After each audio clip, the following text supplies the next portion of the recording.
বৰ্তমান সময়ত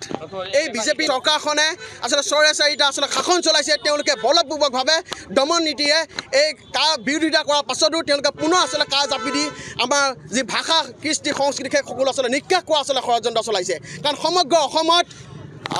শিশুৰ পৰা আবাল বৃদ্ধ বনিতালৈ ৰাজপথত ওলাইছিল ৰাজপথত আন্দোলন কৰি তেওঁলোকে কৈছিল যে কাখন সাম্প্ৰদায়িক কাখন খিলঞ্জীয়া বিদ্ৰোহ কিন্তু তাৰ পিছতো এই বিজেপি নেতৃত্ব চৰকাৰখনে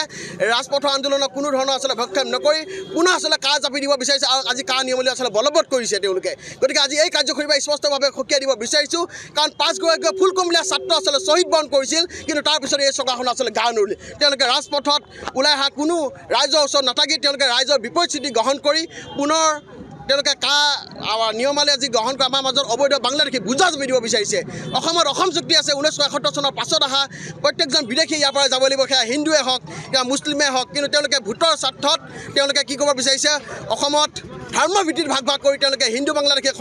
পুনৰ আমাৰ অসমখন আসলে জাপি দিব বিচাৰিছে কাৰণ অসমখন তেওঁলোকে অবৈধ বাংলাদেশী আচলতে ডাষ্টবিন বুলি ভাবি লৈছে তেওঁলোকে যেতিয়াই মন যাব তেতিয়াই বাংলাদেশী জাপি দিব আমি গ্ৰহণ কৰিম সেই কথাটো আমি কোনো কাৰণত মানি লোৱা নাই কেতিয়া মানি নলওঁ আজি সদৌ অসম ছাত্ৰ সন্থা 30 জনগোষ্ঠীয় সংগঠনৰ আহ্বানমে আমাৰ ইতিমধ্যে কাৰ বিৰোধী কাৰ্যসূচী আমি হাতত লৈছোঁৱে কিন্তু আজিৰ পৰা পুনৰ আসলে আন্দোলন হ'ব আমি স্পষ্টভাৱে সকীয়াই দিব বিচাৰিছোঁ যে যিদৰে আসলে 5 গৰাকী ফুলকমলীয়া ছাত্ৰ আন্দোলন শ্বহীদ বৰণ কৰিবলগীয়া হৈছিল কিন্তু পুনৰবাৰ আছে শ্বহীদ হ'বলৈ আমি কুণ্ঠা বন্ধ কৰি সেই কথাটো স্পষ্ট আজি এই কাৰ্যসূচীৰ পৰা বিজেপি নেতৃত্ব চৰকাৰখনক সকীয়াই দিব বিচাৰিছোঁ আপোনালোকে যিমানে দমন নীতি চলাব সিমানেখিনি আমি কঠোৰ হ'বলৈ বাধ্য হ'ম সেই কথাটো স্পষ্ট আমাৰ ৰাজপথৰ আন্দোলন চলিব সমান্তৰালভাৱে আমাৰ আইনী যুঁজ আমি চলাই যাম